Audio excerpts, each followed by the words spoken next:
1, ça y est, c'est parti. Dans 3 semaines, nous allons fêter Noël. Quoi? Vous êtes comme moi? Vous n'avez pas encore pensé à toute la liste des cadeaux que vous vouliez offrir?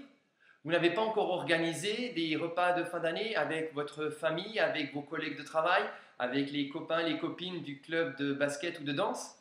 Vous ne vous êtes pas encore organisé pour savoir comment aller participer à toutes les manifestations organisées dans le cadre des activités de vos enfants, un spectacle de Noël par-ci, une animation par-là? Mais vous êtes comme moi, vous êtes en retard.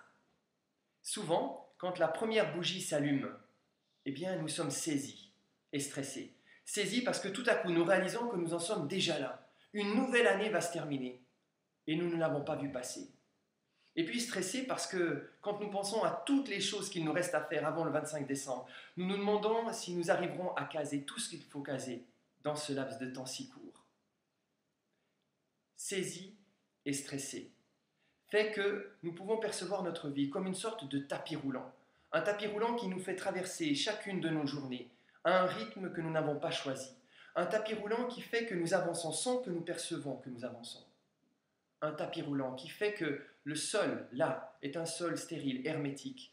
Et un tapis roulant qui nous conduit toujours dans une même direction, nous rendant aussi hermétiques à tout ce qui se passe autour de nous, pourvu le seul but est d'arriver à destination. Eh bien, si tel était le cas, l'Évangile nous invite aussi à préparer Noël. Préparer Noël, eh bien, c'est dans la bouche de Jean le Baptiste, c'est se convertir, c'est changer de regard. Et si nous voyons notre vie comme un tapis roulant, eh bien, je crois que l'Évangile nous invite à changer de regard et à accueillir notre vie comme un champ. Dans l'Évangile, Jésus raconte cette parabole que le semeur est sorti pour semer et qu'il sème et que certaines graines tombent le long du chemin. Elles n'ont pas le temps de pousser parce qu'elles sont mangées par les oiseaux qui arrivent. Il sème et certaines graines tombent dans le sol pierreux. Elles poussent, mais n'ayant pas assez de racines, elles se dessèchent. Il sème et certaines graines tombent au milieu des ronces. Et là, les ronces, symbole des soucis et des inquiétudes de la vie, étouffent la graine qui n'arrive pas à se déployer. Mais là, certaines graines tombent dans de la bonne terre. Et là, elles produisent du fruit.